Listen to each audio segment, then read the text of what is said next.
Hi అండి, నేను Venu. Welcome to Venu infinity. ఈరోజు నేను మా గార్డెన్లో కొన్ని మునగాకులు, కొన్ని వామాకులు, కొంచెం కరివేపాకు అయితే కోసుకున్నానండి. ఈ మునగాకు చూసారా ఎంత ఫ్రెష్గా ఉందో. మన గార్డెన్లో చెట్టు ఉంటే చక్కగా ఇలా ఫ్రెష్గా ఆకులు కోసుకొని మనం వాడుకోవచ్చండి. ఇప్పుడు డాక్టర్స్ చెప్తున్నారు కదా, ఈ మునగ చెట్టు 300 రోగాలని నయం చేస్తుంది అని. ప్రతి ఇంట్లో ఉండాల్సిన చెట్టు అండి. అలాగే కరివేపాకు ఉపయోగాలు అయితే మనకి తెలిసిందే కదా. అసలు కరివేపాకు లేకుండా రోజైతే గడవదు కదండి. ఏదో ఒక దాంట్లో మనం తాలింపుకి వాడుతూ ఉంటాం. ఇకపోతే వామాకులు, ఇవి చూడగానే అందరికీ గుర్తొచ్చేది ఏంటండి? బజ్జీలు. వామాకు బజ్జీలు చాలా టేస్టీగా ఉంటాయి కదండి. ఈ వామాకులని మనం బజ్జీలు వేసుకోవడానికే కాదండి, మనం చట్నీగా చేసుకోవచ్చు.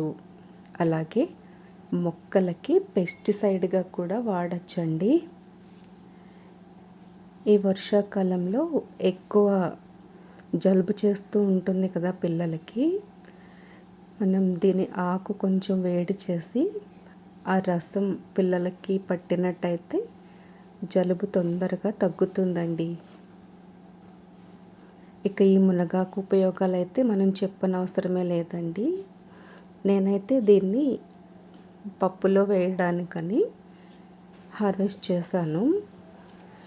దీన్ని పప్పులో వేసుకోవడమే కాదండి, చక్కగా కూరగాయలు ఏమీ లేవున్నప్పుడు ఒక 4 గుప్పెళ్ళు ఈ ఆకులు కొంచెం ఆయిల్ వేసి ఫ్రై చేసి అవి గలగల్లాడేలా వేగిన తర్వాత కొంచెం ఉప్పు కారం చల్లుకుంటే చాలండి. చక్కగా రైస్లో కలుపుకొని తినేయచ్చు. చాలా ఈజీగా కర్రీ అప్పటికప్పుడే తయారైపోతుంది. ఇదిగోనండి, మనం ఆకులు వండుకోవడానికి కోసుకున్నప్పుడు జాగ్రత్తగా పరిశీలించాలి. చూసారా, ఇక్కడ సీతాకోక చిలుక ఒక 2 ఆకులకి గుడ్లు పెట్టిందండి.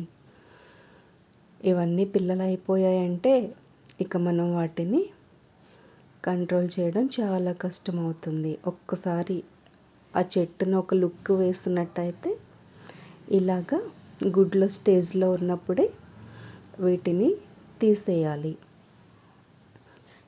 అందరూ భయపడేది మునగ చెట్టు అంటే వీటి గురించే కదండి. ఈ మునగాకుని చక్కగా చారులో వేసుకోవచ్చు, పౌడర్ చేసి కర్రీస్లో కూడా వేసుకోవచ్చండి. మనం ఈ ఆకులు తిన్న ఫీలింగ్ ఉండదు. ఎవరికైనా ఈ ఆకులు నచ్చదు అన్నప్పుడు ఈ ఆకులు పౌడర్ చేసి ఉంచుకొని ఒక 2 స్పూన్లు కర్రీలో వేసేస్తే ఇక వాళ్ళ చేత ఈజీగా తినిపించేయచ్చండి.